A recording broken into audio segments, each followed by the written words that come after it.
How to change Outlook password on phone. Hello guys and welcome back to the channel. In this video, I'm going to show you how you can change Outlook password on phone. So let's get started. First of all, what you gotta do is head over to Outlook and you'll notice that when you open the Outlook application, you wouldn't be able to see any change password option over here.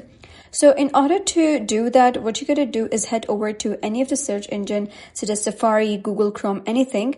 Go to the search bar and type in Microsoft Outlook account. Click on Microsoft Outlook email and they will ask you to sign in. Click on sign in and click on continue to sign in right over here, and you'll be redirected to outlook.live and then log in microsoftonline.com. Here you're going to type down your email, so I'm going to type down my email real quick, and after that what you're going to do is simply click on next over here, and then you'll be redirected to another interface where you're going to type down your password. So you're going to click on use your password and then you're going to click on forgot your password. Click on this.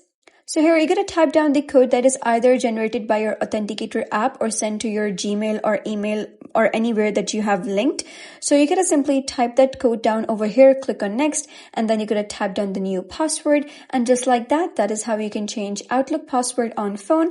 So if you found this guide helpful, give it a thumbs up and don't forget to subscribe for more helpful tutorials. I'll see you in the next video.